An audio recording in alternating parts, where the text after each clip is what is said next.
Hello, it's Sharon. In 2009, I started a blog called Girl in the Black Condo, and it was just to expose good old boy network that was going on in Tennessee, Williamson County, Tennessee, and it was just a blog, and I was exposing it because of many reasons. And one of them is that women in management at Nissan North America went from 20.9% down to 14% the year I was alone. And I was upset. And I told my relocation client, Carlos Tavares. Tavares, everybody says it differently. Maybe someday he'll tell me in person how he likes to have his name pronounced. But anyway, I went on this rampage and I told him all this stuff was going on, and he actually believed me because Carlos Ghosn was a bit of a tyrant, and he was at that point going down, but he realized that the American government was giving away money for the electric car, and then Mr. Tavares was going to be basically in charge, and he was put in charge of Nissan North America. And then I found out that Greg Kelly, at the time, Greg Kelly's wife, I played tennis with, Dee. I love her. She is a phenomenal person.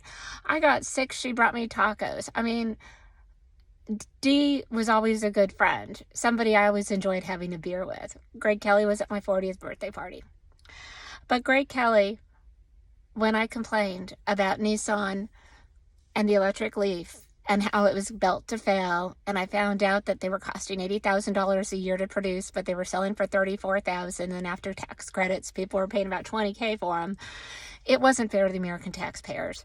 Also, people at Nissan told me that it was the same technology used in the California Air Resource Board days when California mandated a percentage be electric, and that technology Carlos Ghosn called crap. He didn't even relocate the people from California to Tennessee that worked on that technology. So people at Nissan were giving me information, and I gave it to Mr. Tavares. And you know what? He tried to stop it. He tried to do the ethical thing. He wanted to make a good electric car that worked, that was affordable, that wasn't going to be outrageous. And he really, well, anyways, long story short, arrest warrants are issued for me 3 times. I was jailed. I was bullied. I was harassed. I ended up divorced. I ended up losing custody of my child. And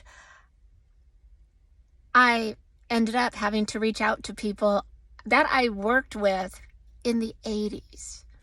Okay, this is where it gets funky. I used to do research for a government agency that a lot of people make fun of. But today I'm very proud of them because I think they've done a kick-ass job knowing that Ukraine was going to be attacked and warning Ukraine in advance. Okay, so anyways, back to what happened. So then, my life was just disheveled. People had to discredit me. I'd go to politicians like Bob Corker, who was on the Senate International Relations Committee, and he told me he sent my information to the DOJ. Nobody at the DOJ, the politicians that I reached out to were all, I just found out, funded by Putin, indirectly or directly.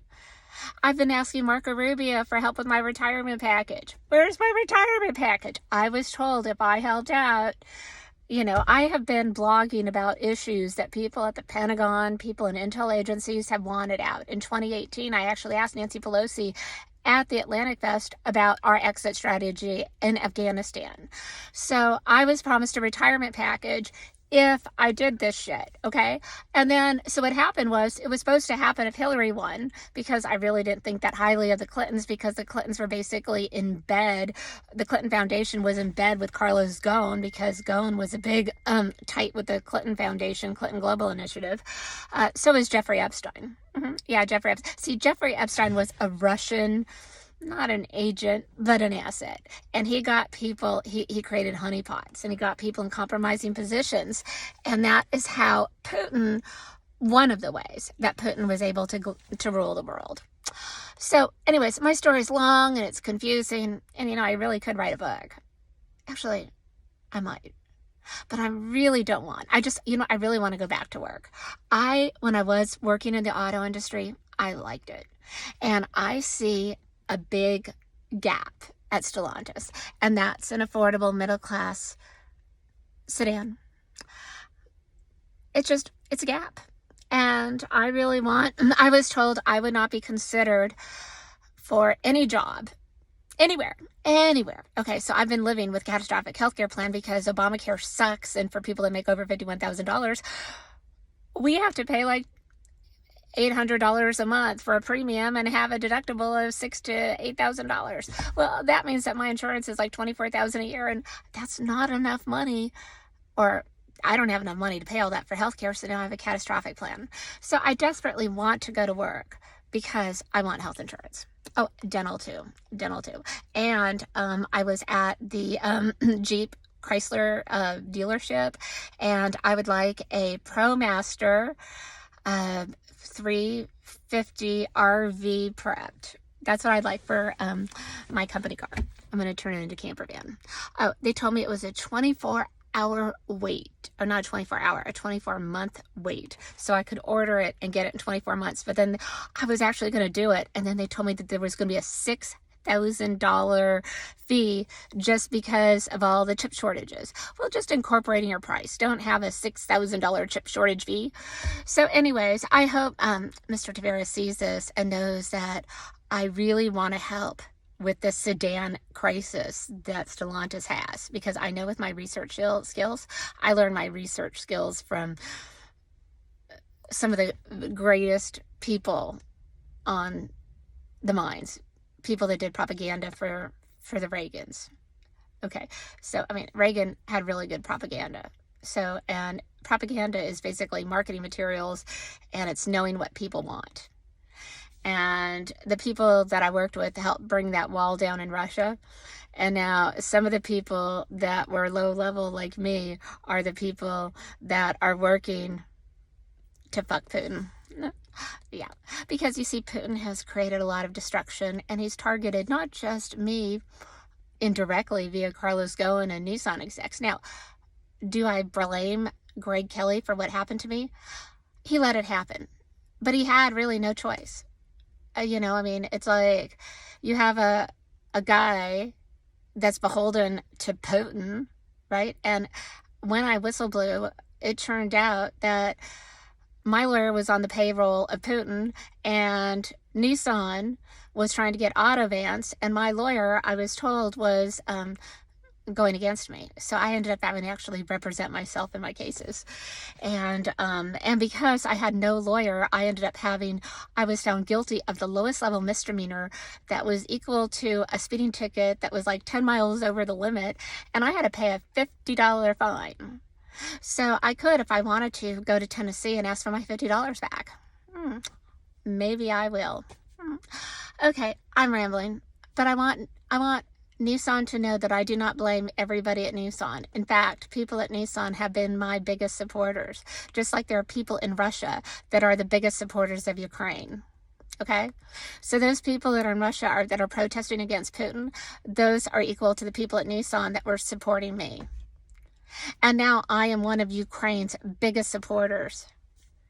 I actually hope to God that Zelensky wins, and we make like an armored Chrysler Pacifica for him and his family, because, you know, anybody with kids would love that van. It's awesome. The stow and go seats, you know, but you have to have it bulletproof, okay, because that man is going to be targeted the rest of his life. Well, actually, not if we can bring down Putin. And he is such a hero. He's iconic. And I am praying every day for his victory. Because when he wins, people like me will be able to sleep at night without Ambien. People like me, because I'm not the only one that was abused by people that work for people that work for people that work for corporations that were run by people like Carlos Ghosn, who was tight with Putin. Okay, a lot of people like me. And today, I am inspired by Ukraine. I'm inspired by Stellantis. I'm really annoyed that you don't have an attractive sedan for the middle class market, but that is one thing that I can help you with, because I've been looking at different cars. Okay, you can't go for a Dodge car because Dodge just has too much testosterone, because women are going to be the buyers, women and like Hertz, okay? So I'm saying that you bring Peugeot to America for the women. It'll work, because your Peugeot little sedans are great. I lived in here for 3 years. I know. And the quality is good. The quality is becoming better. And maybe you can make some in America. I think women would feel really good to have a car made in America. And one that maybe my Chrysler Pacifica gets really great gas mileage because the battery. So it's like, it's not a hybrid. It was just built really, really well. So I actually have 2 batteries. And I did turn off the start stop, and I installed a refrigerator. Well, because if you're in Florida and groceries, you don't want them to get ruined. So I actually am able to have a refrigerator in my car because of my Chrysler Pacifica. Love it. Anyways, have a great day.